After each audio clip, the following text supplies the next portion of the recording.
본 영상은 박태우 집사님과 김경희 권사님의 후원으로 제작되었습니다.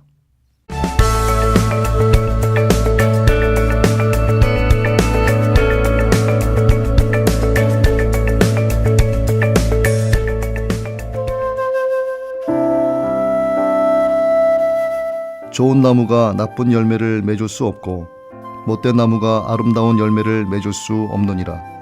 아름다운 열매를 맺지 아니하는 나무마다 지켜 불에 던져지느니라.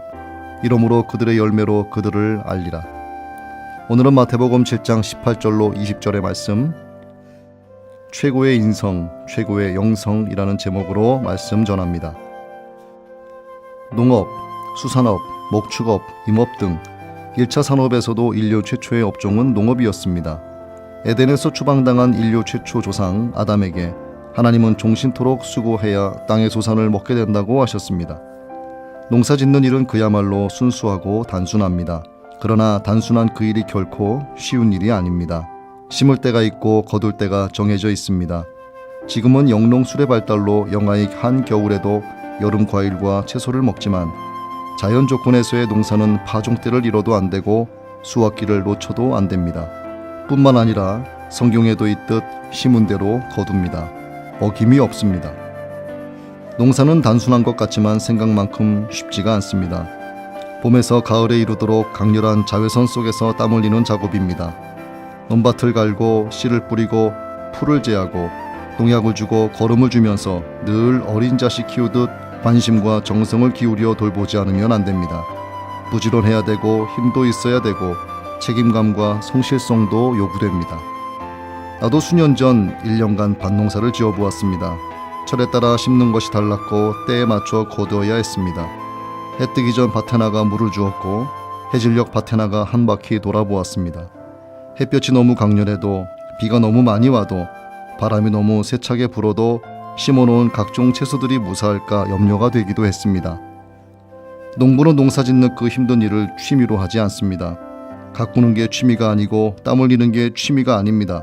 오직 하나의 목적인 수확을 위한 인내요, 노력입니다. 열매를 거두는 것이 목적입니다. 기독교 신앙은 무엇일까요? 기도 생활은 무엇이며 교회에서의 헌신적 봉사 생활은 무엇이며 헌금은 무엇이며 성도 간의 친교는 무엇일까요?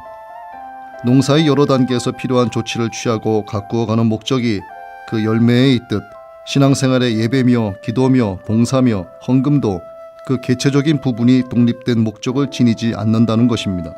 헌금이 목적이어서 헌금하는 게 아니고 친교가 목적이어서 교제하는 게 아닙니다.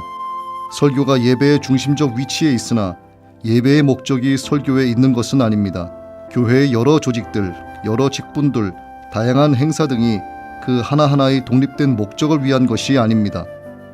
농사짓는 과정의 그 다양한 일들과 수고들이 열매 한 가지를 목적으로 하듯 교회의 그 모든 조직이나 행사나 예배가 결과적으로 하나의 목적을 지향합니다. 이 목적이 교회의 존재의 이유요 복음의 본질입니다. 그러면 교회의 그 궁극적인 목적은 무엇이며 신앙생활의 궁극적 목적은 무엇일까요? 이걸 명확하게 모르면 주일 예배만 드리는 사람은 주일 예배가 목적이 됩니다. 어떤 이는 기도가 목적이 됩니다. 어떤 이는 헌금을 많이 해서 어려운 사람을 돕는 데 목적을 둡니다. 그러나 이러한 독립된 목적은 근본적인 목적을 빗나간 행태입니다. 교회의 목적은 하나입니다. 예수님이 이 땅에 오신 목적, 바로 그것과 일치합니다. 하나님이 교회를 세우신 목적과 일치합니다. 농부처럼 열매를 수확하기 위한 것입니다.